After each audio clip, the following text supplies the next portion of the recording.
body bags where horror lies.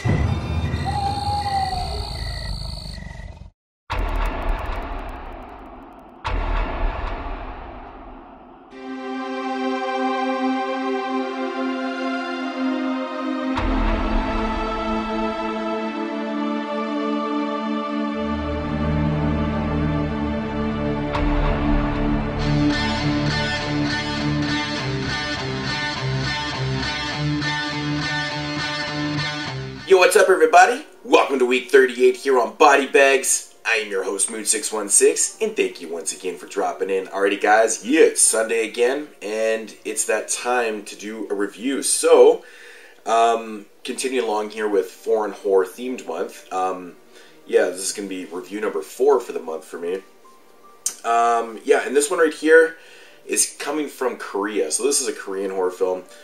Came out in 2005, and it is called The Wig.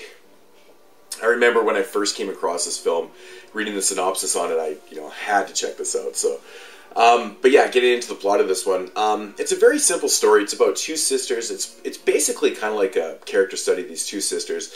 The one sister, she is actually mute now. Her voice box was destroyed in a car accident.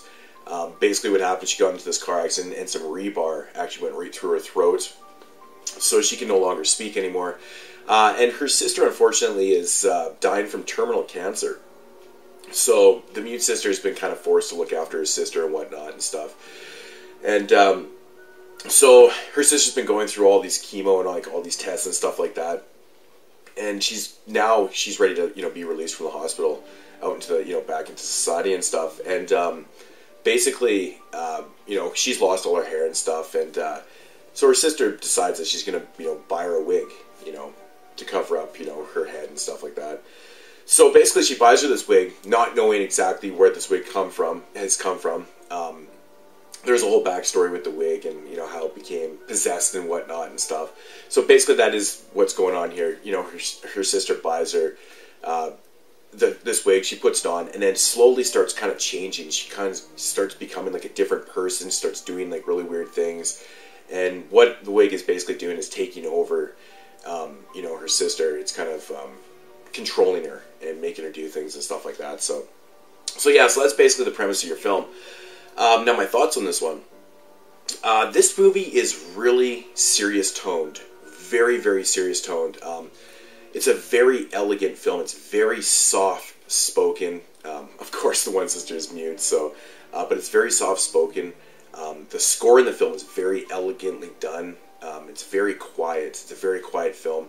And like I said, it's basically just kind of like a character study of these two sisters and what they're going through and stuff. Yeah, and like I said, very serious toned. There's no comedy elements to this film at all. It's not over the top. It's not a crazy Asian over the top film at all. It's just it's a character study that at times I find that it does drag a little bit. This one runs about 107 minutes, 103 minutes.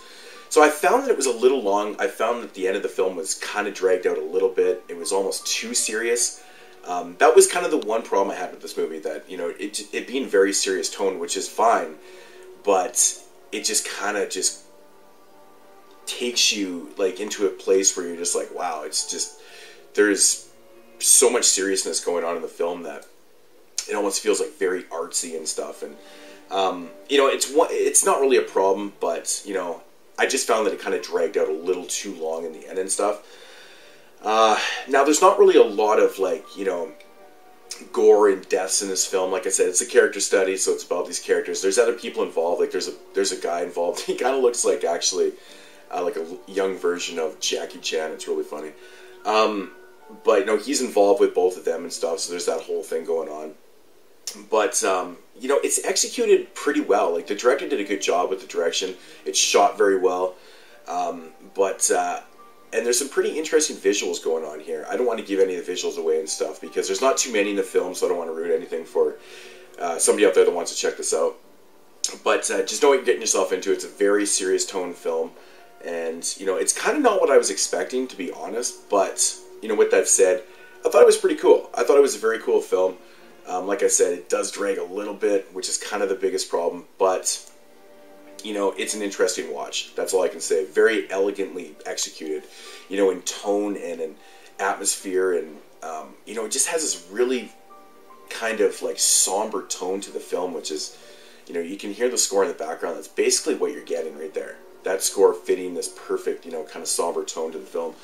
But yeah, you know, overall, very enjoyable. It's not probably for everybody. It's a very, very slow burn. Yeah, very, very slow burn. So if you're not into these type of really slow films, I'd probably stay away from this one. If I had to rate it, I'd probably give it about a 7 out of 10. You know, it's, like I said, it's executed pretty well. It does drag a little bit, but, you know, it is what it is. But The Wig, so if you're into these type of slow burn films, definitely check it out. Not a bad film at all, you know, very cool stuff. Different. It's kind of different. I mean, the idea seems a little silly, you know, with this wig that's being, you know, possessing somebody or taking control of somebody, but, you know, they do kind of get into exactly what the story is with the wig and stuff, but, you know, I'm not going to get into that at all. So if you want to check it out, The Wig from 2005, it's a decent watch. So anyways, guys, that's going to do it here for week 38. I will see you guys next week on week 39, and yeah, talk to you guys later. Peace out.